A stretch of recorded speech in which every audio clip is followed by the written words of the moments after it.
11. 우리가 집착을 버리기 어려운 이유. 내가 연연하는 것은 대상 자체가 아니라 그 대상에 얽힌 추억이며, 기억해야 할 추억은 이미 마음에 새겨두었다고 자신에게 말해주자. 불필요한 것을 끊고, 단, 버리고, 사, 집착에서 벗어나는 이 일이 왜 그리 어려운지 생각해 본 적 있는가? 왜 우리는 버려야 할 것들조차도 버리지 못하는 걸까? 아마 살면서 다들 한 번쯤 이런 경험을 해본 적이 있을 것이다. 새해맞이 대청소를 하다 치우고 치워도 샘솟듯 나오는 물건들에 아, 집에 이렇게 많은 물건이 있었구나 하고 새삼 깨닫게 된 경험 말이다. 중학생 때 구입한 우표며 고등학생 때 가장 좋아했던 운동복, 대학생 때 수집했던 책갈피까지. 게다가 나뿐만 아니라 어머니, 아버지의 물건까지 따지면 정리해야 할 것들이 그야말로 산더미였을 것이다. 그러나 이건 버리기 아까워서, 저건 중요한 물건이라, 이건 기념할 만한 가치가 있으니까, 저건 당시에 비싸게 주고 산 물건이라 등의 이유로 결국 버리지 못하고 다시 서랍 속으로 향한 물건이 많지 않던가? 그런데 우리가 이처럼 쉽게 물건을 버리지 못하는 건 우리가 꼭 검소하기 때문만은 아니다. 불필요한 것을 끊고 버리고 집착에서 벗어난다는 일명 단사리. 2011년 일본에서 유행하기 시작한 단샤리에서 유래된 한자어는 일본 불교 용어에 뿌리를 두고 있는데 요즘은 미니멀 라이프의 한 개념으로 인식되고 있다. 그러나 단사리의 경지에 이르려면 확실히 수련이 필요하다. 그렇다면 우리는 왜 우리에게 불필요한 것을 끊어내지 못하고 버리지 못하며 집착에서 벗어나지 못하는 것일까? 심리학에서는 두 가지 이론으로 이러한 현상을 설명할 수 있다고 본다. 그 첫 번째 이론은 바로 소유 효과, 인다운먼트 이펙트 이다. 당신이 5만원짜리 티셔츠를 구매했다고 가정했을 때 당신에게 그 옷의 가치는 과연 딱 5만원만큼일까? 그렇지 않을 것이다. 그 티셔츠는 이미 당신의 것이 되었고 당신의 마음속에서 5만원의 가치를 넘어섰을 테니까 말이다. 누군가 그 티셔츠를 팔라고 하면 당신은 아마 8만원은 받아야지 라고 생각할지도 모른다. 그러나 반대로 당신이라면 이 티셔츠를 얼마에 주고 사시겠습니까? 라고 묻는다면 당신은 여전히 5만원을 생각할 것이다. 자신이 어떤 대상을 소유하는 데 낼 수 있는 돈과 그 대상과의 이별에 낼 수 있는 돈은 언제나 차이가 나는데 그것은 바로 소유 효과 때문이다. 물론 이 티셔츠를 구매하기 위한 시간을 할애했으니 그 시간 또한 비용에 포함해야 한다 라고 생각할 수도 있다. 이는 합리적인 생각임에 틀림이 없다. 그러나 소유 효과가 희한한 점은 바로 다른 사람에게 받은 물건에 대해서도 똑같이 과대평가가 이루어진다는 사실이다. 행동심리학자가 이런 실험을 한 적이 있다. 실험 대상자를 A와 B그룹으로 나누고 A그룹 사람들에게 커피를 마실 때 사용하는 평범한 머그컵을 선물한 후 만약 누군가가 당신에게 그 머그컵을 사겠다고 한다면 당신은 얼마의 컵을 파시겠습니까? 라는 질문을 던진 것이다. 이에 A그룹 사람들이 제시한 가격은 평균 $7 정도였다. 한편 B그룹의 사람들에게는 똑같이 머그컵을 건네며 이 머그컵은 당신의 것이 아닙니다.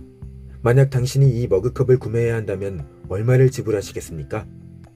라고 물었고 그 결과 그들이 말한 가격은 평균 $3로 A그룹이 제시했던 가격과 곱절 이상의 차이가 났다. 실제 연구 결과에 따르면 아무 대가를 지불하지 않았어도 자신의 것이 되면 그 대상의 가치를 높게 평가하기 시작한다고 한다. 소유 효과가 나타나는 이유 중 하나는 우리가 상실의 느낌을 좋아하지 않기 때문이다. 심리학에서는 이를 손실 회피성, 로스 어버전 이라고 하는데, 이는 끊고 버리고 벗어나기를 어려워하는 우리의 심리적 현상을 설명해줄 두 번째 이론이기도 하다. 이익과 손실의 규모가 같을 때 우리는 이익보다 손실을 더 크게 느낀다. 무언가를 얻었을 때의 기쁨은 무언가를 잃은 아픔을 영원히 이길 수 없다는 뜻이다. 관련 통계에 따르면 이 효과가 이익과 손실의 체감 차이를 2배에서 2.5배까지 벌려놓는다고 한다. 예컨대 1만 원을 잃었을 때의 상실감이 1만 원을 얻었을 때의 행복감보다 크며, 길에서 실수로 1만 원을 잃어버리면 최소 2만 원이나 2만 5천 원을 얻어야 1만 원을 잃어버린 상실감을 상쇄할 수 있다는 것이다.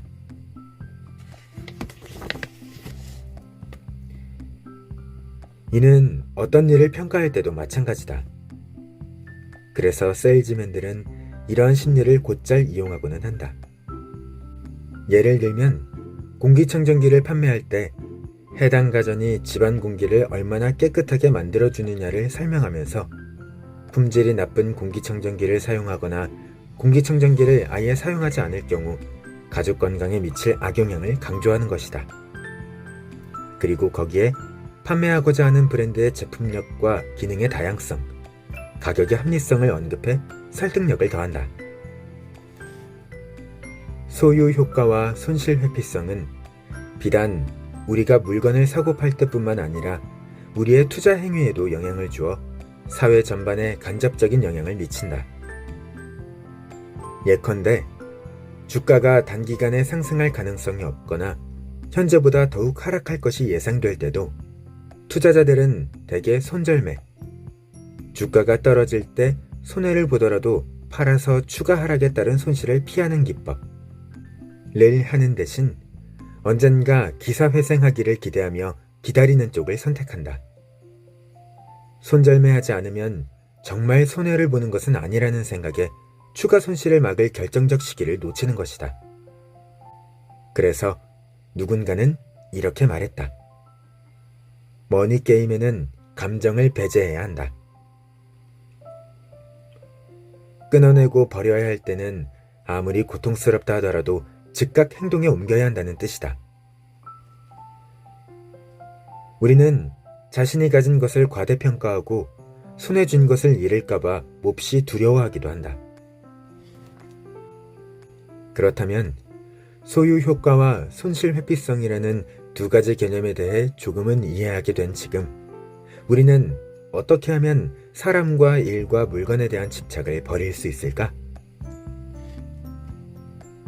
첫째, 손절 시점, 스탑 로스 포인트를 정하고 자신에게 시간을 주어 그 시간 안에는 반드시 불필요한 것을 끊고 버리고 집착에서 벗어나기 위한 결정을 내려보자.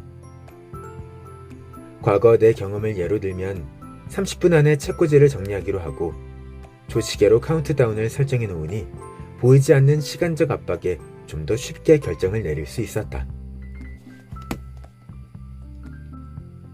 둘째, 추억이 가득 담긴 대상이라면 자신한테 이렇게 말해주자. 내가 연연하는 것은 대상 자체가 아니라 그 대상에 얽힌 추억이며 기억해야 할 추억은 이미 마음에 새겨두었다고 말이다. 그러니 추억이 깃든 대상과 이별할 때는 그 감정을 인정하는 시간을 가져보자. 일본 최고의 정리 컨설턴트 곤도 마리에는 이렇게 조언한다. 당신과 여러 해 함께한 물건에는 감정이 실리게 마련입니다. 그러니 물건을 버리거나 다른 곳에 기부할 때는 그동안 함께해줘서 고맙다는 인사를 전해보세요. 셋째, 이 물건이 내 것이 아니라면 나는 이 물건을 구매하는데 얼마의 돈을 기꺼이 지불할 수 있을까? 를 자문해보자. 당시엔 그렇게 좋았던 물건이 지금은 누가 선물을 해준다고 해도 썩 달갑지만은 않을 것 같다면 아까워서 버리지 못할 이유가 뭐 있겠는가? 이는 내 실제 경험에서 우러난 조언이기도 하다. 언젠가 지인에게 선물을 받아 딱 한 번 사용한 스마트 밴드가 있었다. 항상 책상 위에 놓여있는 그 물건을 볼 때마다 왠지 자원을 낭비하는 것도 같고 내가 그 가치를 충분히 활용하지 못하는 것 같아 아깝기도 했다. 그러던 어느 날 문득 이런 생각이 들었다. 볼 때마다 묘한 죄책감이 드는데 굳이 저기 저렇게 둘 필요가 있을까? 그래서 나는 이 스마트 밴드를 다른 친구에게 선물했고 고맙게도 그는 나의 선물을 무척 좋아해 주었다. 매일 착용하는 것은 물론이고 이를 계기로 운동을 시작해 이후 이 스마트 밴드를 차고 마라톤까지 완주했다. 그날 그가 피니시 라인에서 스마트 밴드를 찍은 사진을 내게 보내주었는데 그 사진을 보고 그에게 선물하길 참 잘했다는 생각이 들었다. 자신에게 별로 중요하지 않은 물건이라면 집에 쌓아두느니 다른 사람에게 선물하는 것이 낫다. 우리의 생활 공간을 차지했던 물건이라면 분명 우리의 마음속에도 공간을 차지하고 있을 것이다. 그러니 낡고 오래된 물건을 정리해 새로운 물건을 위한 공간을 마련해보자. 불필요한 것들을 끊고 버리고 집착에서 벗어날 줄 알아야 비로소 더 유연한 사고를 가진 좀 더 나은 내가 될 수 있다. 매일 3분 습관. 불필요한 것을 끊고 버리고 집착에서 벗어나는 방법. 스텝 1. 손절 시점을 정하고 자신에게 시간을 주어 그 시간 안에는 반드시 불필요한 것을 끊고 버리고 집착에서 벗어나기 위한 결정을 내리도록 한다. 스텝 2. 추억이 깃든 대상과 이별할 때는 그 감정을 인정하는 시간을 가진다. 스텝 3. 만약 이 물건이 내 것이 아니라면 나는 이 물건을 구매하는데 얼마의 돈을 기꺼이 지불할 수 있을까? 를 자문해 본다.